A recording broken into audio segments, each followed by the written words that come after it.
माझी पोलीस खात्याला विनंती आहे की हरामखोर कृषीचे लोक या ठिकाणी आले पाहिजे तात्काळ।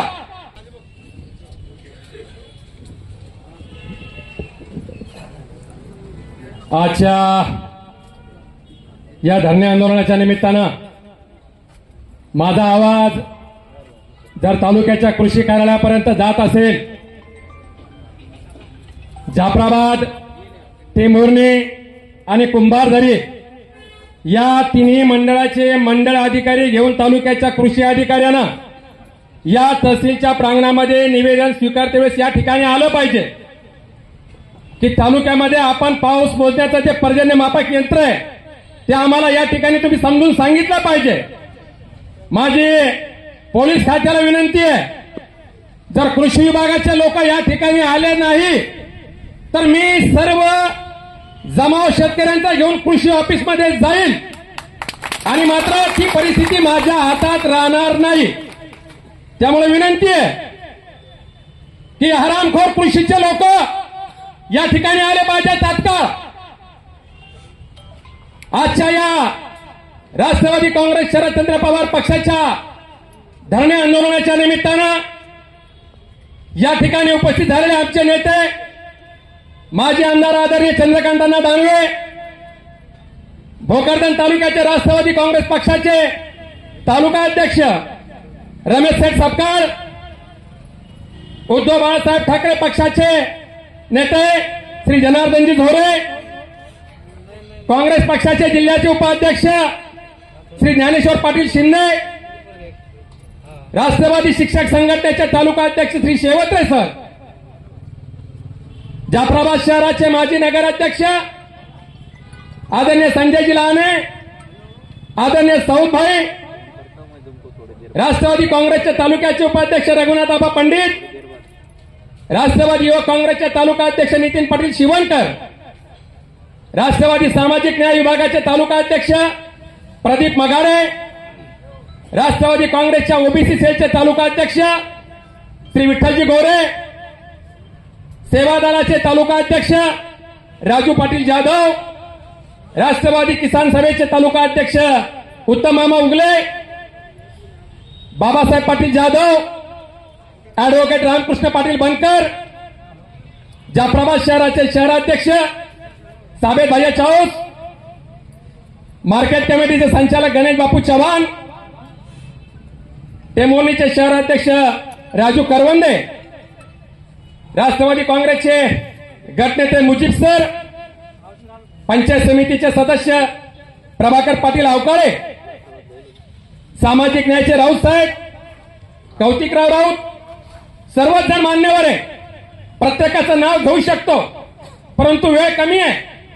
आपण या ठिकाणी शेतकरी म्हणून, शेतकऱ्याचे मुलं म्हणून आमच्या हाकेला त्या ठिकाणी प्रतिसाद आपण दिलेला आहे।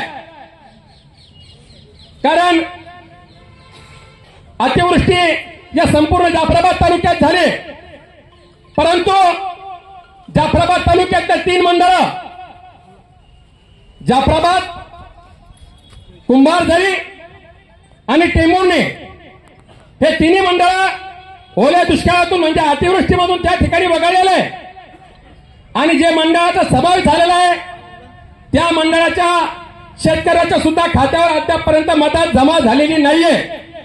कारण हे सरकार लबाडाचं आहे, खोटं बोलून सत्तेवर आलेलं आहे।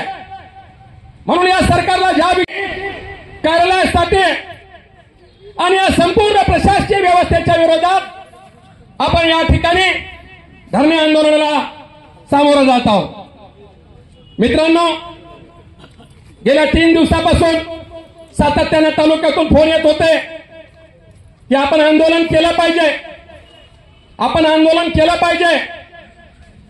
जर आपण आपलं सोशल मीडिया चेक केलं, मागच्या ऑक्टोबर 2019ला विधानसभेचा निकाल लागला होता 26 का 27 ऑक्टोबरला आणि अण्णा त्या ठिकाणी पराभूत झाले होते, परंतु त्यांच्या सूचनेनुसार त्यावेळेस आपण खचून न जाता 30 ऑक्टोबर 2019ला या ठिकाणी ओल्या दुष्काळाचा मोर्चा काढला होता। काल बरोबर 6 वर्ष झाले। राष्ट्रवादी काँग्रेस मतासाठी राजकारण करत नाही, शेतकऱ्याच्या उत्तरदायित्वाच्या भावनेतून आपण या शेतकऱ्याचं, या समाजाचा काहीतरी देणं लागतो. हा शेतकरी जगाचा पोशिंदा त्या ठिकाणी म्हटला जातो. आणि जर माझा जगाचा पोशिंदा, माझा शेतकरी बाप जर त्या ठिकाणी अडचणीत असेल आणि जर प्रशासन बघायची भूमिका घेत असेल तर राष्ट्रवादी काँग्रेस पक्ष त्या ठिकाणी स्वस्थ बसणार नाही. आणि शेतकऱ्यांच्या मदतीला खांद्याला खांदा लावून भिडण्याचं काम या ठिकाणी आदरणीय चंद्रकांत अण्णांच्या माध्यमातून आपण सर्वजण करणार आहोत. साहेब, मला सांगायचंय,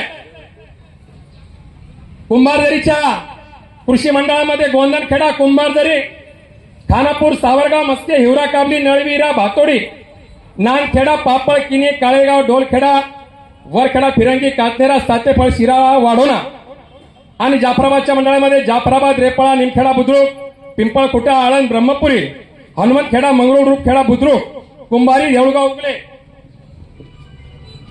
वीरखेडा, भालकी, सिपोरा, आंबोरा, देऊळझरी, रूपखेडा, खुर्द, बेरखेडा आणि टेंभुर्णीच्या महसूल मंडळामध्ये टेंभुर्णी, सावंगी, खामखेडा, बोरखेडी, चिंच, आंबेगाव, दहीगाव, डावरगाव, टेंभुर्णी, गणेशपूर, देळेगावान, गाडेगावान, बुटखेडा, पोखरी, डोनगाव, निवडुंगा, तपोन, गोंधन, तोंडोळी, निमखेडा आणि अकोला देव हे गावं या जुलमी प्रशासनानं ओल्या दुष्काळामधून वगळलेले आहे. आम्ही काय सावतरमायचे लेकर आहे का? तहसीलदार मॅडम, कृषी अधिकाऱ्याला विचारा. अतिशय चुकीचे रिपोर्ट या ठिकाणी दिलेले. शेवत्रे सरांनी सांगितलं की त्याचं गाव जाफराबादच्या महसूल मंडळामध्ये, म्हणजे ब्रह्मपुरीला जर पाणी पडला तर यंत्र कुठलं मोजतं? जाफराबादचं. सातेफळला पाणी पडला, यंत्र कुठलं मोजतं? कुंभारदरीचं. जानेफळला पाऊस पडला तर यंत्र कुठलं मोजतं? कोळेगावचं. काल मी कृषी कार्यालयामध्ये प्रश्न केला की टेंभुर्णीचं पर्जन्य मापक यंत्र कोणत्या ठिकाणी आम्हाला दाखवा. माझं त्याला आज बी चॅलेंज आहे. जर ते पर्जन्य मापक यंत्र ज्या ठिकाणी दाखवू शकले, अतिशय बंद परिस्थितीतलं, जिथं कोणी जात नाही, जिथं कुत्रे बी मुताला जात नाही, अशा ठिकाणी पर्जन्य मापक यंत्र आहे. आणि हे लोक कसं तिथून अहवाल घेणार आहे? आणि चुकीचे रिपोर्ट. 65 मिलीमीटर पाऊस पडला पाहिजे, 65 मिलीमीटर पाऊस पडला पाहिजे. मग 65 मिलीमीटर पाऊस पडला नाही. ही पूर्ण धामना केळणा तुम्हाला दुथडी भरून जाऊ राहिली, दिसून राहिली. परवाचा पाऊस, कालचा पाऊस तुम्हाला दिसत नाही का? तुमच्या डोळ्यावर पट्टी लावली गांधारी सारखे, धृतराष्ट्रासारखे. माझा सवाल आहे त्या कृषी अधिकाऱ्याला, माझा सवाल या तालुक्याच्या तहसीलदाराला की आमच्या शेतकऱ्याच्या भावनाशी खेळण्याचा प्रयत्न तुम्ही या ठिकाणी करू नका. आजच्या आज तहसीलदाराच्या माध्यमातून माननीय मुख्यमंत्र्याला आपण निवेदन दिलेलं आहे की जाफराबाद तालुक्यातले जे उर्वरित 3 महसूल मंडळ आहे, या 3 महसूल मंडळाचा समावेश या ठिकाणी अतिवृष्टीमध्ये झाला पाहिजे. त्याच पद्धतीनं तात्काळ समावेश करून 6 महसूल मंडळातले जेवढे शेतकरी आहे, म्हणजे टेंभुर्णी, जाफराबाद, कुंभारदरी, कोळेगाव, माहोरा आणि वरुड, या 6 महसूल मंडळातले जेवढे शेतकरी आहे, या शेतकऱ्याच्या खात्यावर तात्काळ मदत वर्ग झाली पाहिजे. यासाठी आमचा आग्रह तहसीलदाराच्या माध्यमातून माननीय मुख्यमंत्र्यांकडे असणार आहे. दुसरी आमची प्रमुख मागणी आहे, शेतकऱ्याचे नेते आदरणीय बच्चूभाऊ कडू यांनी, प्रहारचे तालुका अध्यक्ष एकनाथ पाटील शिंदे सुद्धा या ठिकाणी उपस्थित आहे, नाव घ्यायचं विसरलो, माफ करा. बच्चूभाऊ कडू यांच्या नेतृत्वाखाली त्या ठिकाणी नागपूरला फार मोठा मोर्चा चालू होता, परंतु पोलिसांनी बळाचा वापर केला. आणि पोलीस बळ कोणाला दाखवणार? फक्त आपल्याला, विरोधी पक्षाच्या लोकांना. आणि शेतकऱ्याचा कोणता पक्ष असतो? विरोधी पक्ष. शेतकऱ्याचा एकच पक्ष असतो, विरोधी पक्ष. परंतु शेतकऱ्याच्या मागणीसाठी जर शेतकरी रस्त्यावर आला नाही, प्रत्येक जण जर म्हणला तुम नडो हम कपडे सांभाळते, तर ते होणार नाही. मित्रांनो, 3 वर्षापूर्वी ज्यावेळेस आम्ही बँकेमध्ये आंदोलन केलं, बँकेच्या मॅनेजरनं खात्याला होल्ड लावले होते, ते होल्ड काढण्यासाठी आम्ही आंदोलन केलं. बँकेला आतून कुलूप लावून घेतली, साऱ्या कर्मचाऱ्याला आणि मॅनेजरला कोंडलं. ताबडतोब सर्व खात्याचे, ते मुनीच्या बँकेचे शेतकरी असताना झालं होतं की नाही? बरोबर आहे. तात्काळ दिवाळीला सर्व शेतकऱ्याचे पैसे त्या ठिकाणी मोकळे झाले होते. आणि अजून सुद्धा आपल्याला तालुक्यातल्या सर्व बँकेवर त्या ठिकाणी आंदोलन करायचं आहे. फक्त आमची विनंती राहणार आहे, आम्ही आंदोलन प्रसिद्धीसाठी करत नाही. आमच्या आंदोलनातून शेतकऱ्याचा, कष्टकऱ्याचा, शेतमजुराचा, निराधाराचा त्या ठिकाणी फायदा झाला पाहिजे या भावनेतून आम्ही आंदोलन त्या ठिकाणी करत असतो आणि माझ्या मायमाऊलीच्या, माझ्या शेतकऱ्याच्या पदरात काहीतरी पडलं पाहिजे या ठिकाणी आमचं आंदोलन त्या ठिकाणी असतं. मित्रहो, खरं म्हणजे ही जबाबदारी या तालुक्याच्या आमदाराची होती की संपूर्ण जाफराबाद तालुक्यातले गावं त्या ठिकाणी बसले पाहिजे. मताचं राजकारण ज्यावेळेस आलं, प्रत्येकाची विचारधारा वेगळी असते. मतदान झाल्याच्या नंतर आमदार कोणत्या एका पक्षाचा नसतो, तो सर्व मतदारसंघाचा असतो. मग या आमदार महोदयांनी या ठिकाणी लक्ष द्यायला हवं होतं. माझा आजच्या या धरणे आंदोलनाच्या माध्यमातून विद्यमान आमदार संतोष भाऊ दानवे यांना विनंती आहे की तात्काळ तुमची सरकार आहे, तुमची सत्ता आहे का सत्ता फक्त आमच्यावर खोटे गुन्हे दाखल करायसाठी आहे, का सत्ता फक्त आमच्या लोकांचे पक्ष प्रवेश करायसाठी आहे, का सत्ता फक्त गोरगरिबाचं शोषण करायसाठी आहे, याचं देखील उत्तर तुम्ही या ठिकाणी दिलं पाहिजे. आणि आपल्याला जर शेतकऱ्याविषयी थोडी जरी आस्था असेल, थोडा जरी कळवळा असेल, तर हे तिन्ही महसूल मंडळ तात्काळ अतिवृष्टीमध्ये आपण समाविष्ट केले पाहिजे. देळेगावांचं कोण आहे? देळेगावान, समाधान, बुरकुल, देळेगावांना आमदार महोदयानं पाहणी केली. तालुक्याच्या तहसीलदार त्याच्या सोबत होत्या, तालुक्याचे कृषी अधिकारी त्याच्या सोबत होते, पोलीस खात्याचे लोक त्याच्या सोबत होते. तरी सुद्धा देळेगावान गावाचा समावेश अतिवृष्टीमध्ये झाला नाही. म्हणजे याचा अर्थ फक्त ही पाणी फोटोपुरती होती. बरोबर आहे? फक्त फोटो काढायचा, फेसबुकला टाकायचा, एवढाच खटाटोप आणि एवढंच काम विद्यमान आमदार महोदय या ठिकाणी करत आहे. माझी त्यांना विनंती राहणार आहे की शेतकरी सर्वांचे असतात. मताच्या राजकारणाचा राग तुम्ही लोकांवर काढू नका. ज्या पद्धतीनं विधानसभेच्या अगोदर आम्ही सांगितलं होतं की तुम्ही खोटे 7,000 फायली मंजूर केल्या निराधाराच्या, आज माझं म्हणणं खरं झालेलं आहे. 7,000 पैकी एकही फाईल मंजूर नाहीये. निराधार बाजूला आहे, त्याला विचारून घ्या. फक्त थैलीतून पत्र काढायचं आणि पत्र द्यायचं काम या ठिकाणी त्यावेळेस भारतीय जनता पार्टीच्या कार्यकर्त्याने केलं होतं. तो मुद्दा आपण नंतर घेणार आहे. निराधारचा मुद्दा आपण नंतर घेणार आहे. भांबळे खाली बसा 2 मिनिटं. आपण निराधारचा मुद्दा नंतर घेणार आहे. निराधारच्या ऑफिसमध्ये जाणार आहे. निराधारचे जे अधिकारी ऐकत असन, एक वेळेस महालक्ष्म्या बसत असताना तुम्हाला कुलूप लावून कोंडलं होतं, तुम्हाला लगीला सुद्धा बाहेर जाऊ दिलं नव्हतं. यानंतर कोणत्याच प्रक्रियेला तुम्हाला बाहेर जाऊ देणार नाही. जर आमच्या लोकांवर अन्याय झाला, आमच्यावर काय गुन्हे दाखल करायचे तर तहसीलदार मॅडमने करावं, आम्हाला पोलिसांना काय बळाचा वापर करायचा तर करावं, पण मी तहसील सोडणार नाही नाही नाही. त्याच पद्धतीनं माझं कृषी ऑफिसला सांगणं आहे की जर असे खोटे पंचनामे आणि खोटे रिपोर्ट जर तुम्ही शासनाकडे सादर करत असाल तर आमची वक्रदृष्टी सुद्धा तुमच्या कार्यालयावर पडायला वेळ लागणार नाही. आणि कृषी अधिकारी शिंदे साहेब, तुम्हाला सांगू इच्छितो, तालुक्याच्या कृषी ऑफिसमध्ये आल्याच्या नंतर आम्ही कायद्याचा मान ठेवणार नाही.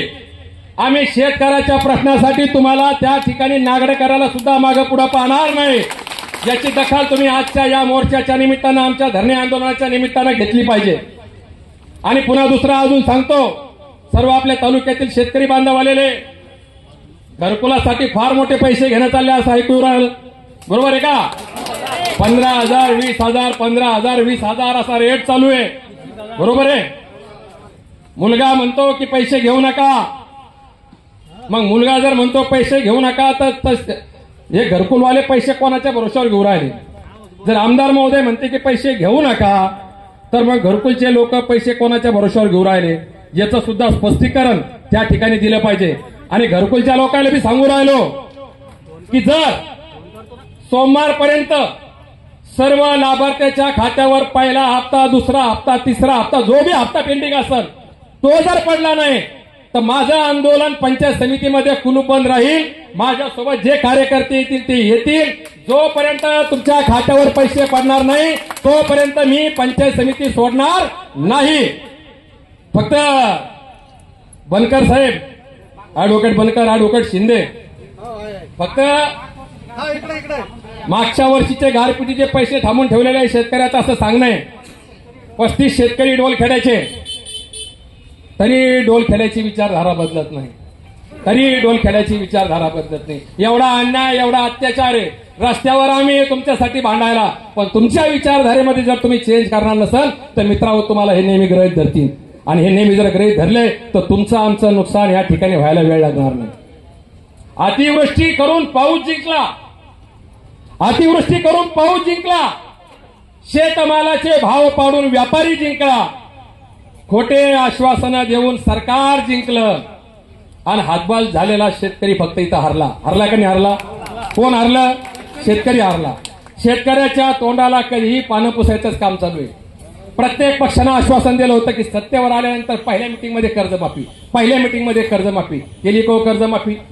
किती लबाड सरकार आहे. देवेंद्र फडणवीस साहेबांसारखा लबाड मुख्यमंत्री आजपर्यंत या महाराष्ट्रात झालेला नाही.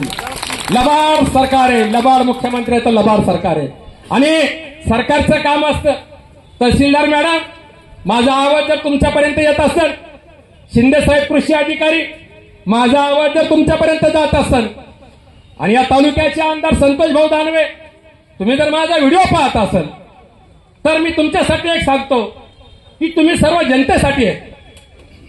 तुम्ही जनतेनं तुम्हाला जनतेचे न्याय हक्क प्रश्न सोडवण्यासाठी त्या ठिकाणी दिलेलं आहे, प्रशासनाच्या माध्यमातून, शासनाच्या माध्यमातून. त्याच्यासाठी माझा एक हिंदी मधला एक शेर आहे, दर्द मेरा तू नहीं समझेगा तो फिर समझेगा कौन. पुरेशी भाई, दर्द मेरा तू नहीं समझेगा तो फिर समझेगा कौन. मेरे हक में तू नहीं बोलेगा तो फिर बोलेगा कौन. आईना फिर आईना है, आईना फिर आईना है, वो सच ही बोलेगा हुजूर. आईना फिर आईना है, वो सच ही बोलेगा हुजूर. झूठ अगर कहने लगा तो फिर इसे देखेगा कौन. आरसा जर खोटं बोलायला लागला तर कोण पाहणार आहे. झूठ अगर बोलेगा तो इसे देखेगा कौन. आप म्हणजे हे शासन, आमदार दानवे, हे पोलीस, आप क्यों खंजर छुपाकर आस्तीन में लाए हो.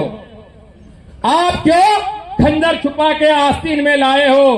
आप तो मेरे हो, आपको रोकेगा कौन, आपको रोकेगा कौन. एवढं या शेरच्या माध्यमातून मी तुम्हाला सांगतो. आणि आज मोठ्या संख्येनं आपण आमच्या हाकेला ओ दिली.